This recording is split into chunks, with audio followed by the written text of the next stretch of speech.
Fatihah, tapi kita kan sholatnya munfarid, itu kan kita sir. Bacaannya kan sir. Lalu itu gimana? Maksudnya antara berjemaah dengan sholat munfarid. Ini yang perlu dipahami gini dulu. Ketika sholat itu kita harus baca Iqra. Baca itu keluar bunyi A, B, C, Bismillahirrahmanirrahim. Akan tetapi tingkat kekerasannya, kalau posisinya munfarid, kalau posisinya makmum, itu batasannya minimal. Saya katakan minimal, pribadinya dengar Bismillahirrahmanirrahim. Telinganya dia dengar. Kalau Imam Syafi'i menjelaskan di dalam kitab Sifat Sholat Nabi, seandainya pendengarannya terganggu karena mungkin sakit atau apa, atau di luar ada suara yang lebih keras, maka suara ini harus lebih dikeraskan sehingga dia yang sholat ini mendengar bacaannya. Orang wong budoser gak dengar dia, maka dikeraskan Bismillahirrahmanirrahim. Harus dibaca, tidak dibatin. Baca dengan batin beda. Baca keluar huruf, terdengar suara. Kok bisa? Iya, karena Rasulullah itu ketika di sholat sir atau di sholat rakaat ketiga, keempat, itu janggutnya bergerak. Sahabat ini yang meriwayatkan, itu membuktikan beliau membaca A, B, C. Lah itu janggutnya kan bergerak. Kalau batin, ya.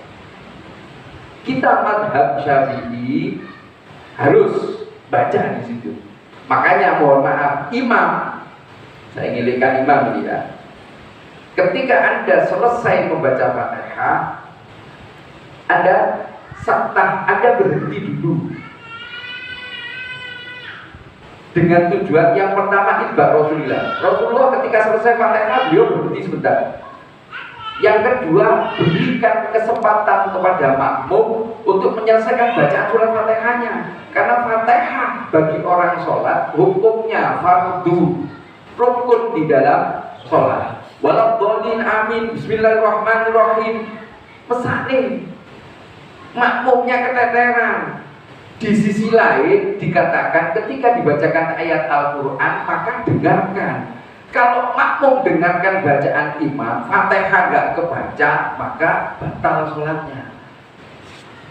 Dia baca Fatihah, akhirnya tidak mengindahkan perintahnya Allah, mendengarkan bacaannya imam. Makanya imam yang bijaksana berhenti sebentar setelah selesai membaca Al-Fatihah. Terus imamnya bagaimana? Ya bisa, jangan sampai imam diam. Tetap zikrullah, dalam artian apa? Dia membaca Fatihah sendiri untuk dirinya. Waladhdallin amin. Imam baca Fatihah untuk dirinya. Alhamdulillah. Ketika waladhdallin mungkin makmumnya baru selesai. Baru Bismillahirrahmanirrahim. Qul huwallahu ahad. Makmumnya selesai baca Fatihah, maka makmum bisa mendengarkan bacaan surat dari imam. Punten nggih, punten. Itu perhatikan itu. Apakah batal sholatnya? Enggak. Tapi bijaksanalah. Di belakang Anda ini orangnya macam-macam. Ada yang sudah fasih baca Fatihah, makrotnya tepat kabeh, panjangnya sudah betul. Tapi ada yang orang perlu perhatian untuk membetulkan makrotnya agar tidak keluar dari makrotnya. Jadi baca Fatihahnya butuhkan waktu. Makanya ukurannya imam yang bijaksana ketika selesai baca Fatihah berhenti. Berhentinya imam ini bisa dilakukan dengan baca Fatihah untuk dirinya. Seukuran itu mungkin makmumnya sudah selesai. Saya dipahami ya? Saya dipahami ya? Nah ini khususnya ada pendapat kita memberikan kesempatan itu hanya cukup 3 ayat. Apa benar? Saya katakan di sini bijaksana. Karena makmum macam-macam. Kalau Pak Haji jadi awal enak, Fatihahnya sudah lancar, makrotnya betul, panjang pendeknya sudah paham. Lah kalau yang tidak paham, gradul-gradul, nepak nih si an. Karena ketika kita baca Fatihah tidak sesuai, batal kita. Bebasan bin Ali Asgaf di dalam sholat Nabi, beliau mengomentari apakah ada kewajiban bagi orang muslim yang melaksanakan sholat mengerti, faham kalimat-kalimat yang diucapkan di dalam sholat. Jawabannya iya. Karena apa? Kita punya kewajiban thalabul ilm fardhatun ala kulli muslimin, wajib belajar.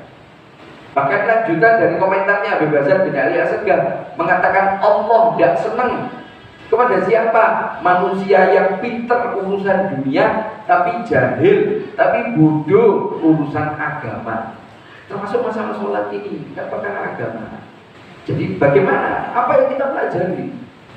Kita bangga anak kita bisa nyanyi, kita bangga anak kita bisa bahasa Inggris, tapi kita tidak perhatian anak kita nggak bisa baca Fatihah. Bahaya di sini. Paham ya? Nah, insyaallah. Kalau wangsuli sampai jam pinten? Saya buat, kalau buatan nah ngerti sing derek-derek ini loh.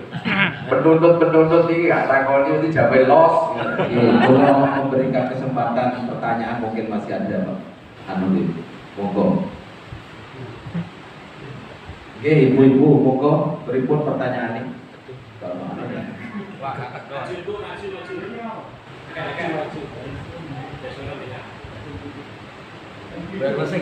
Beijing diserap atau ditulis.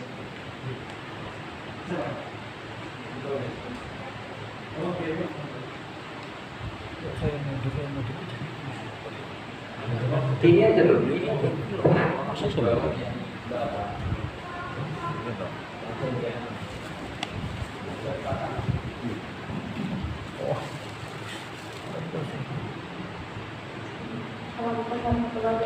Waalaikumsalam warahmatullahi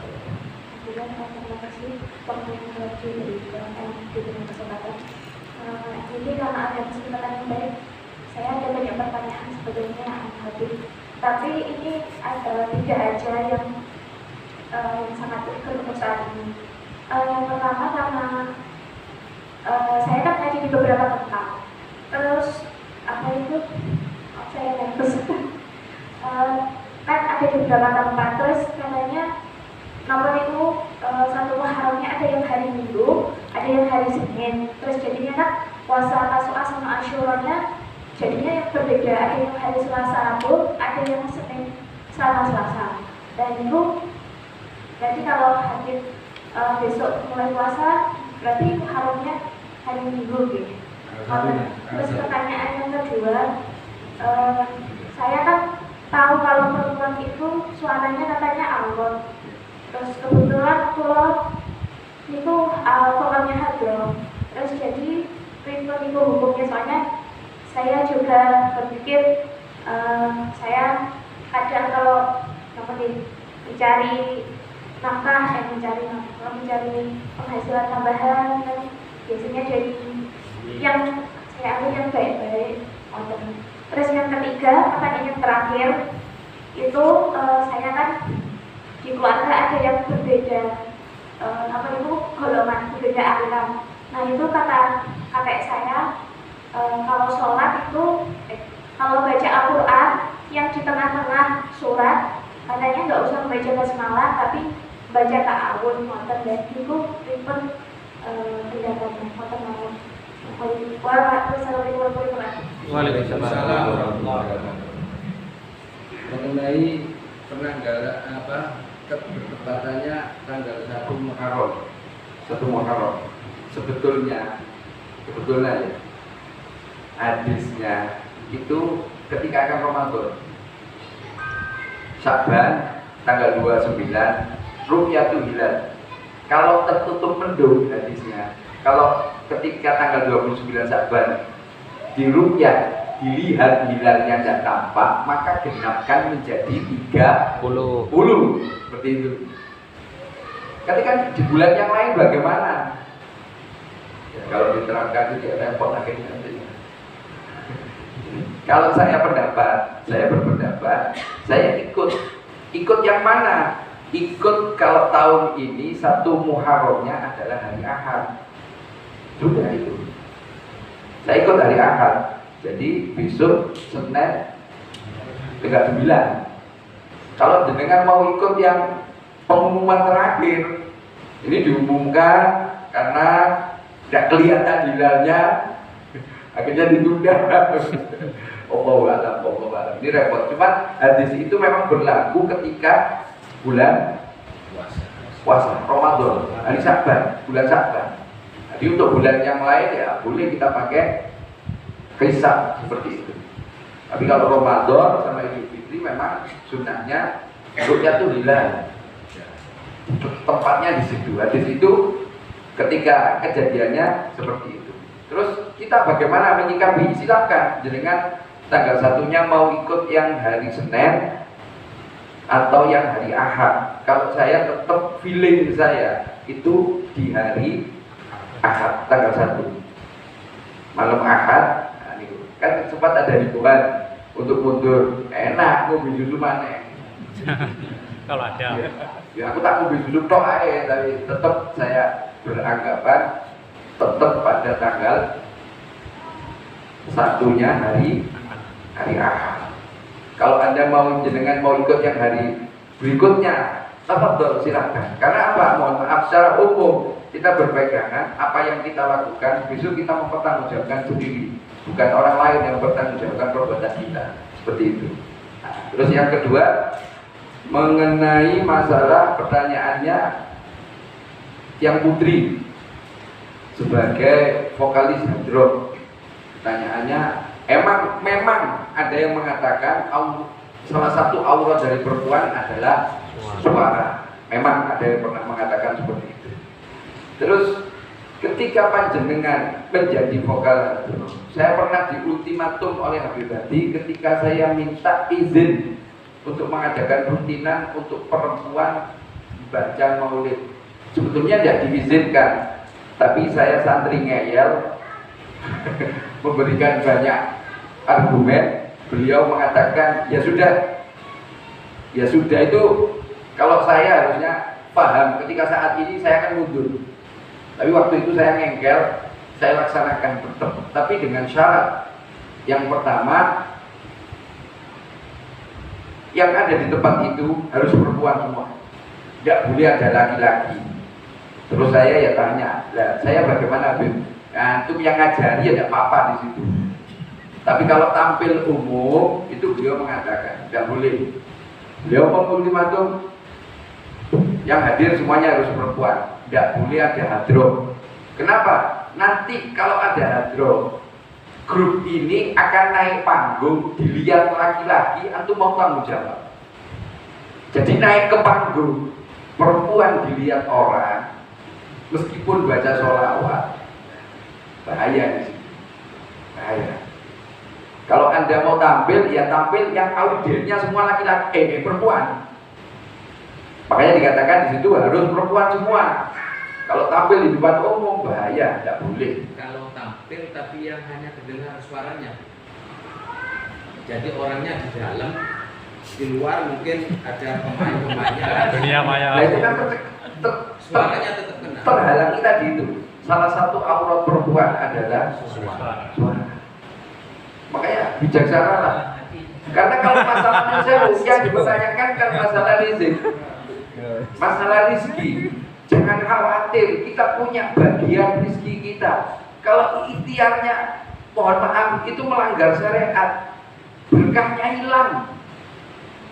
Berkahnya hilang. Contoh. Zaman dulu, orang-orang dulu, ketika berdagang, itu beliau lebih mengedepankan keuntungan akhirat daripada keuntungan dunia. Beliau mengambil untung sangat sedikit tapi ngugemi kejujuran. Bahkan Rasulullah itu mengultimatum, memberikan warning kepada seorang penjual gandum yang pada saat itu gandumnya ditumpuk, terlihat bagus, kemudian yang mulia ini tangannya dimasukkan di tumpukan gandum ini, ternyata ada basah di bawah. Dikatakan, apa ini? Itu basah ya Rasulullah, karena kena hujan. Kenapa tidak kau tambahkan? Yang kau tambahkan kok yang kering. Orang melihat ini bagus. Ketika kamu ambil maka tercampur. Kamu dusta, kamu nipu, kamu tidak jujur. Tapi orang dulu keberkahannya banyak cerita itu. Jadi tidak usah khawatir, tidak usah mikir untung dunia. Kalau kita mikir untung akhirat, keuntungan akhirat, maka dunia ini akan ikut. Keberkahan itu loh, meskipun sedikit. Sohibul Maulid mengatakan meskipun satu biji kalau berkah, maka Allah akan jadikan berpuluh-puluh biji. Namanya berkah. Mohon maaf ya, kalau masalah rizki tidak usah khawatir, kita punya bagian. Tapi jangan menggunakan ikhtiar, usaha yang melanggar daripada syariat ini lagi. Kalau masalah hadroh, usahakan ketika yang hadir ini semakrom dengan jenengan, tidak jadi soal. Tapi kalau ada beda makrom, bahaya di situ. Nah, maka bijaksanalah. Ini ladang dakwah panjenengan, untuk grup panjenengan, untuk teman-teman panjenengan, memberi pengertian, memberikan pemahaman dari hal semacam ini. Jangan sampai kita nyun sewu, mementingkan satu perkara dunia, akhirnya kita sengsara di akhirat. Maka berwaroklah, berhati-hatilah terhadap perkara tersebut. Yang tiga, mengenai bacaan Al-Quran. Memang ada satu surat Al-Baqarah kalau tidak salah, yang tidak surat Taubat Al-Baqarah. Surat Taubat Al-Baqarah itu memang tidak boleh, bukan tidak boleh ini, karena di Al-Quran juga tidak ada bacaannya basmalah. Kalau ta'awud memang dibolehkan. Itu surat yang keberapa saya lupa itu. Memang tidak boleh di situ, tidak boleh karena bukan satu perkara yang memang tidak ada, tidak disarankan untuk membaca basmalah. Tapi kalau ini di perkara sholat, khususnya surat Fatihah, Anda lihat tulisan Bismillahirrahmanirrahim di belakangnya mesti ada angka 1. Jadi Bismillah ini ada yang mengatakan bahwa surat Al-Fatihah ayat pertama adalah basmalah. Jadi wajib dibaca, kita madzhab Syafi'i. Seandainya ada imam yang jenengan tidak dengar bacaan basmalah ketika Anda mungkin bertempat tinggal, misalnya di sini, imamnya jenengan tidak dengar, Anda wajib tanya, "Mam, kuwi maca bismillah kok gak?" Seandainya imamnya jawab, "Saya baca tapi pelan," masih boleh jadi makmum. Tapi kalau imamnya sudah mengatakan, "Saya tidak baca basmalah," boleh masjid dia. Boleh masjid dia. Atau imamnya lengseran. Makanya takmir bertanggung jawab terhadap keabsahan ibadah jamaah. Boleh takmir ini ngurusi imam. Nah, itu membahas imam boleh. Ya, jadi seperti itu. Ada memang di Al-Quran surat yang tidak disarankan untuk membaca basmalah. Tapi kalau di dalam sholat Fatihah, basmalah ayat pertama. Untuk surat, misalnya dia tidak baca basmalah, tidak jadi soal. Waladhdallin amin. Qul huwallahu ahad. Tidak apa-apa. Kalau di penggalan ayat tapi kita pakai basmalah, boleh. Tidak apa-apa. Tidak apa-apa. Basmalah termasuk bagian dari zikrullah. Di Fatihah ayat di dalam surat ini tadi. Ya. Jadi itu perlu dipahami. Perbedaan aliran ini, mohon maaf, yang kita jadikan patokan bukan bendera. Yang kita jadikan patokan adalah akidah. Nah, ini harus belajar ini. Akidah harus belajar. Tidak bisa. Mohon maaf, kita bendera. Oh, ini benderaku biru, hijau, gak podo. Jangan. Rasulullah mengatakan tidak sempurna keimanan seseorang ini jika saudara muslimnya tidak dicintai seperti dia mencintai dirinya. Saudara muslim. Muslim ini, Islam ini dikatakan Islam ketika seseorang ini, mohon maaf, mengucapkan 2 kalimat syahadat, maka dia orang Islam. Maka dia orang Islam, termasuk saudara kita. atau orang ini lahir dari keluarga Islam sehingga dia sudah dengan otomatis mengikuti mengerjakan ajaran Islam. Itu saudara kita. Jangan pakai patokan, oh ini gak seneng tahlil, ini seneng tahlil, gak bodoh. Ini seneng maulid, ini gak seneng maulid, tidak sama. Patokannya pada Islam ini tadi. Makanya mohon maaf, sekarang musuh-musuh Allah itu ingin mecah belah. Musuh-musuh baginda Nabi Agung Muhammad SAW ingin mecah belah Islam dengan cara seperti ini. Islam di kotak-kotak, iki aliran iki aliran iki. Padahal Allah mengatakan melalui lisan yang mulia ini baginda Nabi Agung Muhammad SAW, tidak sempurna iman seseorang ketika saudara muslimnya tidak dicintai seperti dia mencintai dirinya. Saudara muslim perlu digarisbawahi. Dia tidak senang tahlil, silakan, ojo dihina, jangan direndahkan. Dia tidak senang maulid, tidak jadi soal. Gak seneng kunut. Tidak gelem kunut, tidak jadi soal. Ojo ngomong kowe gak kunut neraka, dalilmu apa? Imam Malik gak kunut. Padahal ada 4. Imam Abu Hanifah, Imam Malik, Imam Syafi'i, Imam Ahmad bin Hanbal. Imam Syafi'i tokoh yang mempopulerkan kunut ketika mengimami sholat subuh di wilayah madhab Imam Malik. Imam Syafi'i tidak baca kunut wani jenengan. Imam Syafi'i meluk rokok soalnya gak kunut. Maaf ya, makanya jangan fanatik buta. Boleh fanatik tapi tidak boleh buta. Tabrak-tabrak jenengan. Harus melihat, harus melek dengan cara tolabul akhirnya ngerti. Gitu loh yang saya maksud. Paham ya? Pun seandainya tidak puas, tidak apa-apa. Mau di WA atau bagaimana juga mau. Soalnya saya tamat putri. Saya jalan ke kakak, tak takoni sampun dereng sampai paham. Jelas sebagai jelas. Jelas.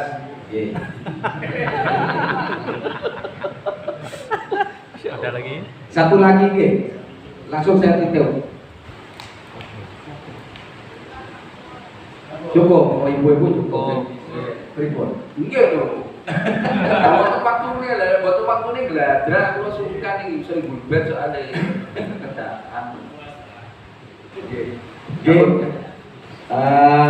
Baiklah, untuk acara pada malam hari ini 8:30 kami tutup acara. Insya Allah nanti ketemu di saat minggu lagi yang akan datang, tepatnya tanggal 28. Insya Allah kami ketempatkan untuk acara semacam ini. Terima kasih atas kehadiran para jemaah, khususnya Masjid Islami, juga termasuk jemaah yang dari luar Masjid Islami. Matur suwun atas atensinya dengan adanya acara pada malam hari ini. Terima kasih. Mudah-mudahan apa yang kita laksanakan pada malam hari ini dicatat oleh Allah Subhanahu wa taala sebagai amal yang terbaik bagi kita semua dan dipercatatkan pahalanya oleh Allah Subhanahu wa taala.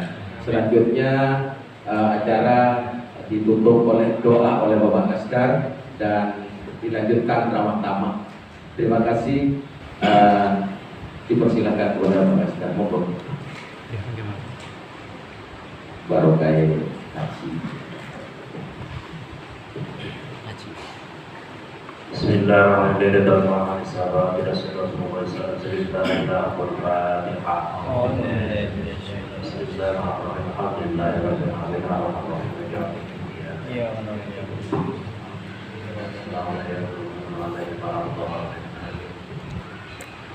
أعوذ بالله من الشيطان الرجيم بسم الله الرحمن الرحيم صلى الله وبارك على سيدنا محمد وعلى سيدنا محمد الحمد لله رب العالمين حمد الشاكرين العالمين حمدا يا نعمك ومزيدا يا ربنا فالحمد يا خالق جل وعلا سلطان اللهم ولا باب ولا مدد الحاجة يا الله ولا مدد الحاجة يا الله ولا مدد الحاجات ولا جميع شيئات وتربنا يا الله إنما الرجاء وتربنا في عصر الغاية سبيل الحياة وبعد الممات اللهم تعالى بين سوارا ولد المسلمين والمسلمين إنك على كل شيء قدير اللهم يا الله يا رحمن يا الله يا رحيم اللهم طول عمرنا وسع لنا قلوبنا وثبت إيماننا وأحسن أعمالنا وأحسن أخلاقنا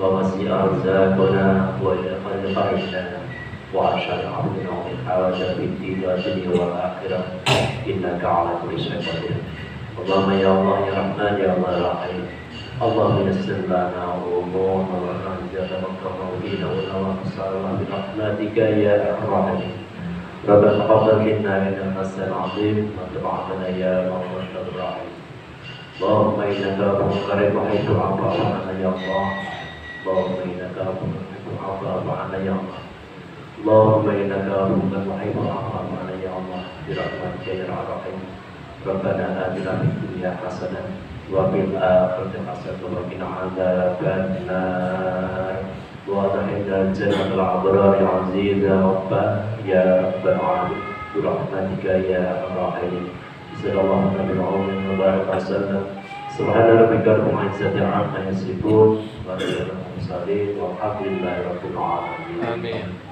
Amin. أعوذ بالله من الشيطان الرجيم بسم الله الرحمن الرحيم الحمد لله رب العالمين الرحمن الرحيم عليهم ورحمة عليهم الضالين Amin amin ya robbal alamin. Diberitakan doa yang sabar dan selanjutnya untuk Bapak Ibu stay sejenak karena ada acara pertama dari Bapak Ibu untuk berkenalan.